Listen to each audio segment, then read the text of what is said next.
Jack lived in a quiet little village, far away from the noise of cities. His house was small, with wooden windows and a garden that bloomed in spring. People in the village liked Jack. He was kind, helpful, and always had a smile on his face. Jack worked as a carpenter. Every day he made furniture for the people around him: chairs, tables, shelves, and even baby cribs. He used his hands, his heart, and a few simple tools to shape wood into something beautiful.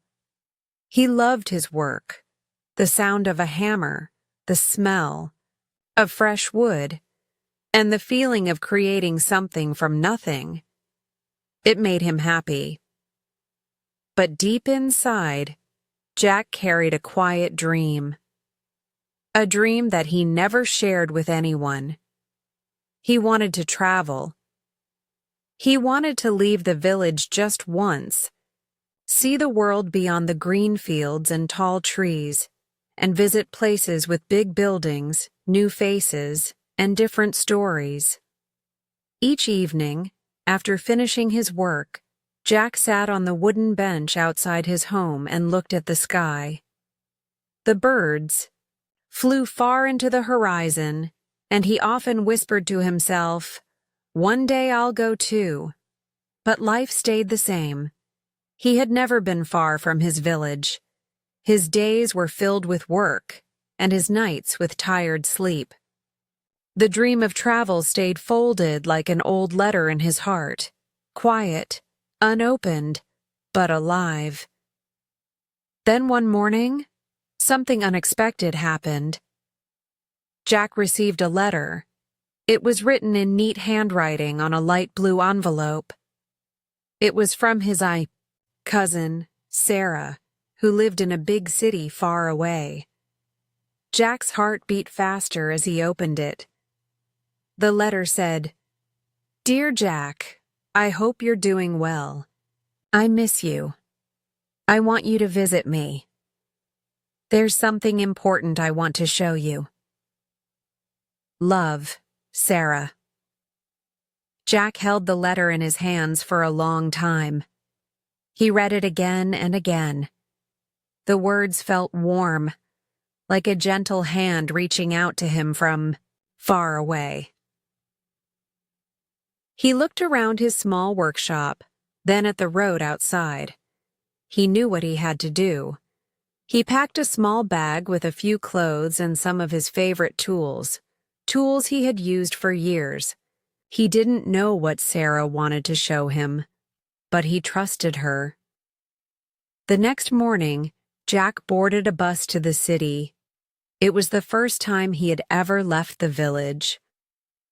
As the bus moved forward, Jack sat by the window, watching everything pass by. The trees slowly turned into houses, the dirt roads became highways, and the peaceful silence was replaced by honking horns and fast-moving cars. His heart was full of wonder and a little fear.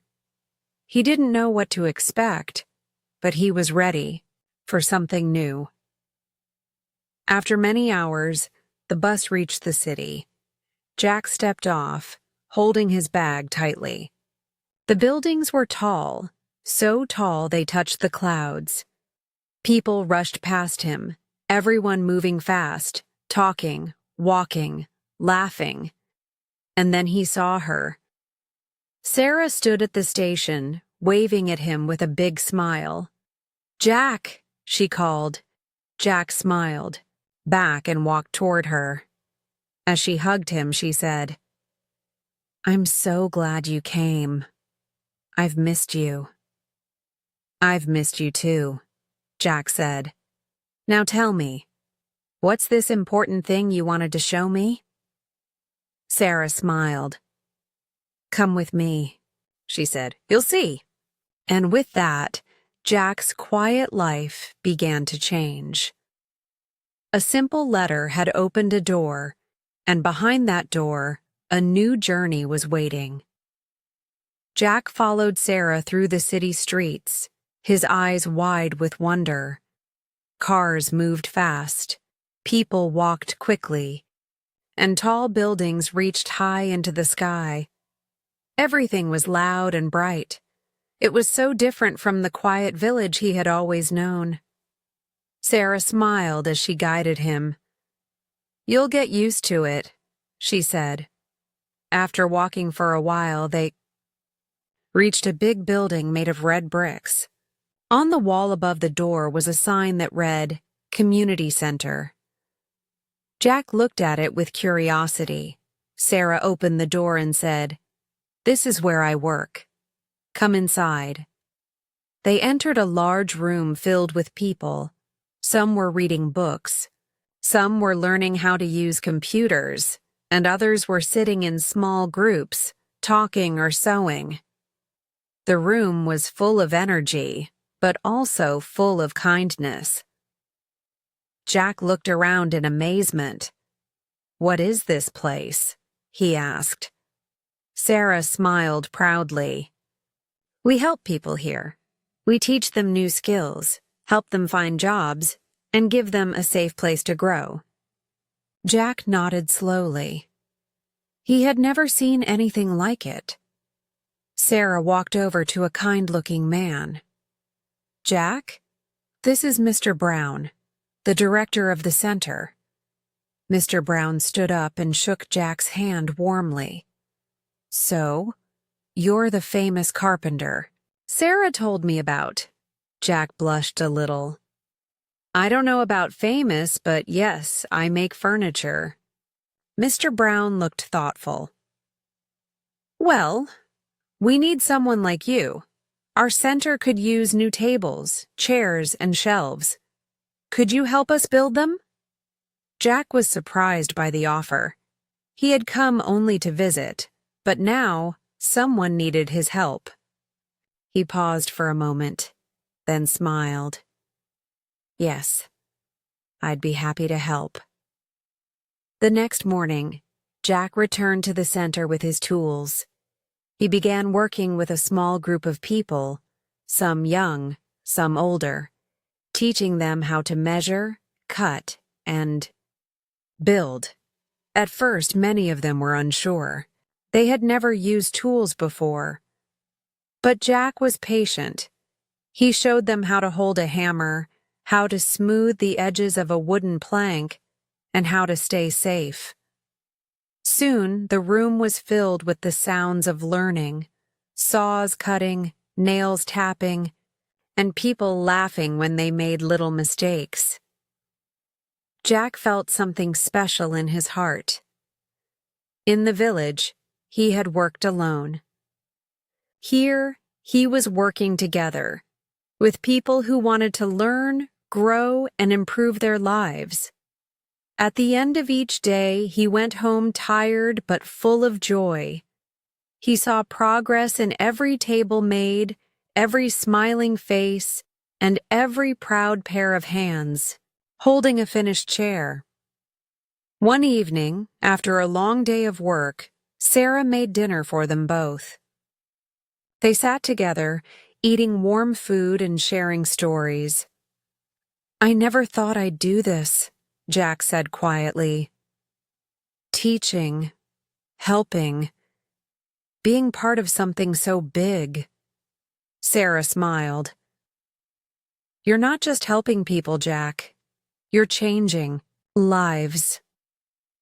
Jack looked down at his hands, rough, strong, the hands of a builder.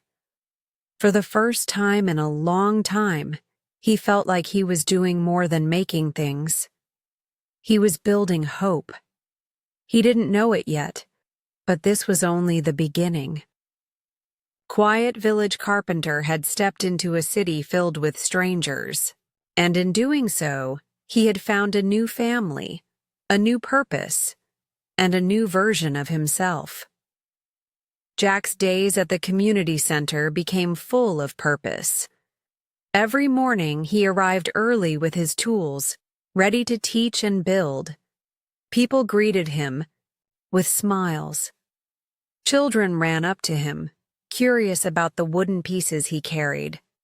Adults who once felt shy now stood beside him, learning how to hammer, measure, and create. Jack felt proud. He wasn't just building furniture, he was building confidence, friendship, and something even greater: trust. One afternoon, as he cleaned up his workspace, Mr. Brown walked over with a smile. "Jack," he said, "we have a new project, something special." Jack looked up, curious. "We want to build a playground," Mr. Brown continued, "for the children in this neighborhood. They don't have a safe place to play. Will you help us?" Jack's eyes lit up. "Yes," he said softly. "I would love to." That night, Jack could hardly sleep. His mind was filled with ideas: swings, slides, little wooden bridges. He pictured children laughing, running, playing freely. The very next day, he and the team started planning. Jack showed the volunteers how to draw simple designs and how to safely build each part. He worked with people who had never held a tool before, and he made them believe they could. As the days passed, something magical happened. The dusty field outside the center turned into a playground of dreams. They built swings that creaked softly in the wind, bright red and blue slides that gleamed in the sun, and a small climbing frame made from strong wood and love. Children from the neighborhood came every day to watch. Their eyes sparkled with excitement. "Is it ready yet?" one girl asked Jack. "Almost," he smiled. "Soon." Everyone worked hard. Jack guided each hand, fixed each small mistake, and praised every little success. The people who helped weren't just building something, they were building it together. Finally, the day came. The sun was shining. The air was full of laughter and the smell of fresh paint and warm food. The playground was ready, beautiful, strong, and full of colors. The entire neighborhood gathered for the opening. Parents, grandparents, children, neighbors, even people who hadn't been to the center before. Sarah stood at the front, holding a small microphone. Her voice was warm as she said, "Today is a special day. Thanks to Jack and all of you, we have built a place full of happiness." Everyone clapped. Jack stood quietly in the crowd, his heart full. He didn't like standing in the spotlight, but this time, it felt different. After the speech, the children ran into the playground, their laughter filling the air like music. They climbed, slid, swung, and ran barefoot on the soft grass. A small boy tugged at Jack's sleeve. "Thank you, Mr. Jack," he said with a big smile. "This is the best playground ever." Jack bent down, smiling gently. "I'm glad you like it, buddy. Play as much as you want." As the sun began to set, Jack sat on a nearby bench, watching the children play and the parents talk and smile.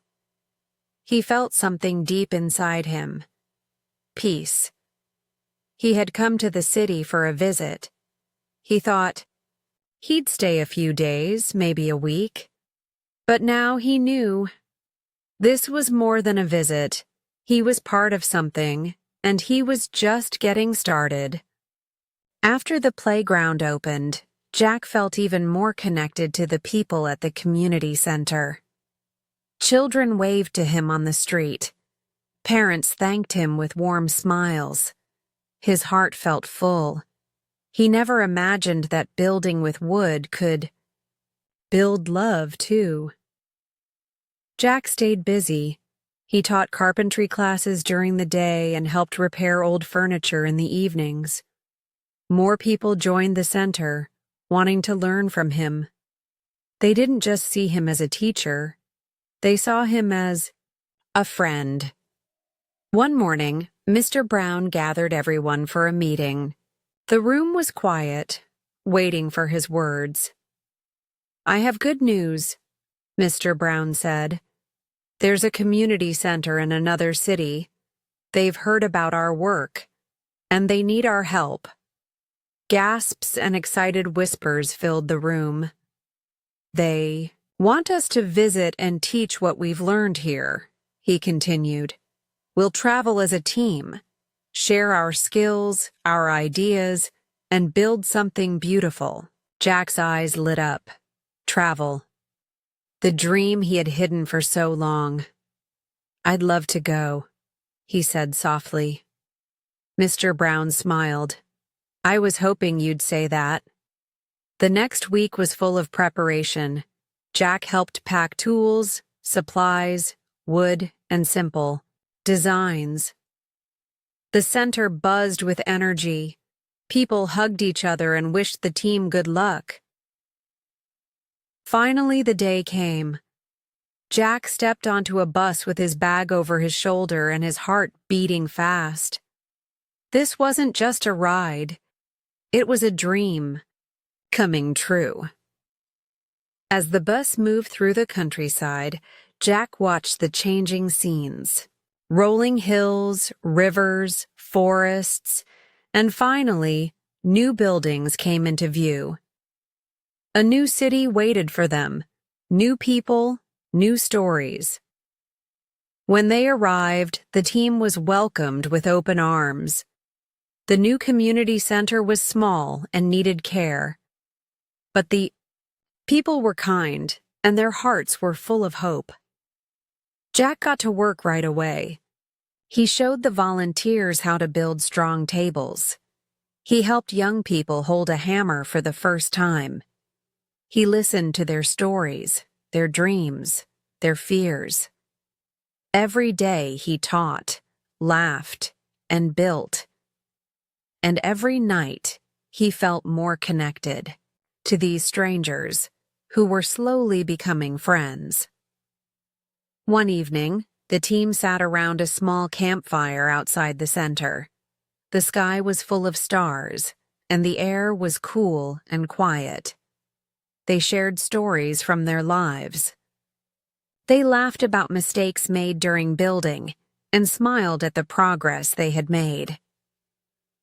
A young woman named Maria looked at Jack and said, "You didn't just teach us how to build chairs. You taught us to care for each other. You made us believe in what's possible." Jack looked at her, deeply moved. "Thank you, Maria," he said. "But I've learned from all of you too." The fire crackled gently, and everyone sat in peaceful silence for a moment. Jack looked at the flames and thought about his village, the place where this journey began. He had dreamed of travel, of seeing the world, but he never imagined that this journey would bring him so much love, learning, and purpose. He had always been a carpenter, but now he was something more, a teacher, a helper, a builder of people, not just wood. And deep in his heart, he knew this journey was only the beginning. The days at the new community center passed quickly. Every morning, Jack woke up early and got to work. He helped build new tables, shelves, and small cabinets for the center. He taught carpentry to anyone who wanted to learn, young students, parents, even older people who had never held a tool before.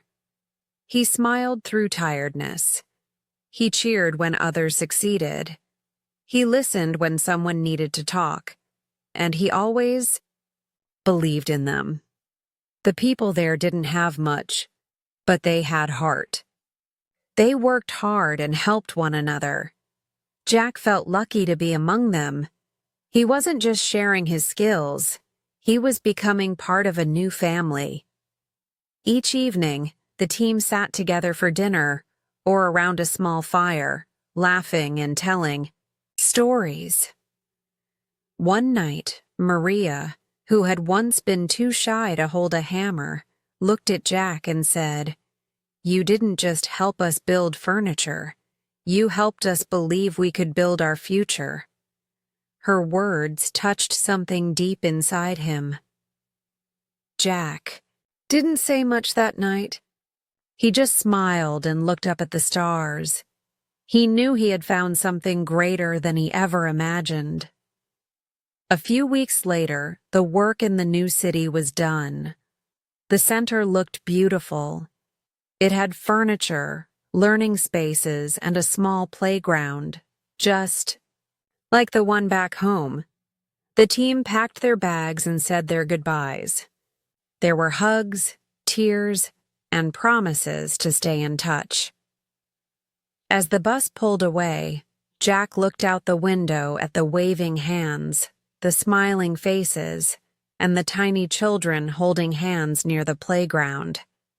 His heart was full.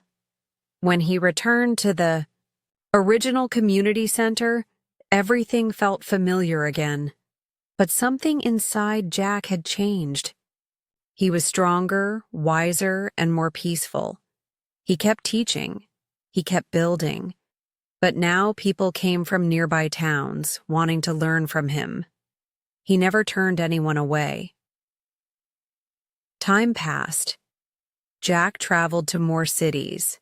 He helped build more centers. He shared his knowledge, his patience, and his quiet strength everywhere he went. He became known as not just a master carpenter, but a builder of hope. One year, Jack wrote a book about his journey. He shared the story of his small village, the letter from Sarah, the first playground, and all the lives he had touched along the way. People around the country read it and felt inspired. Many started their own community projects after reading his words. Jack was proud, but he never bragged. He still wore simple clothes, still packed the same tools, still knelt down to help a child learn how to hold a piece of wood. Then, one day, something special happened. Jack received a letter. It was from Tom, the little boy who once hugged him at the playground and called it the best playground ever. Now, Tom was grown up. The letter read, "Dear Mr. Jack, I hope you still remember me. I was the boy who thanked you at the playground many years ago. I want you to know I'm now a carpenter too. I'm building a community center in my own town. You inspired me. I hope I'm making you proud." With respect and thanks, Tom Jack held the letter for a long time, his eyes filled with tears. But they were not sad tears. They were full of joy. He had given his life to helping others. He had followed his dream, not just to travel, but to leave footprints of kindness wherever he went. And now, someone else was continuing that path. Jack smiled as he whispered to himself, "Yes, Tom, I'm proud of you." He put the letter away gently. Then he picked up his tools, rolled up his sleeves, and got back to work. Because Jack's story wasn't just about building furniture. It was about building people, building communities, and building a world that cared. And his story was far from over.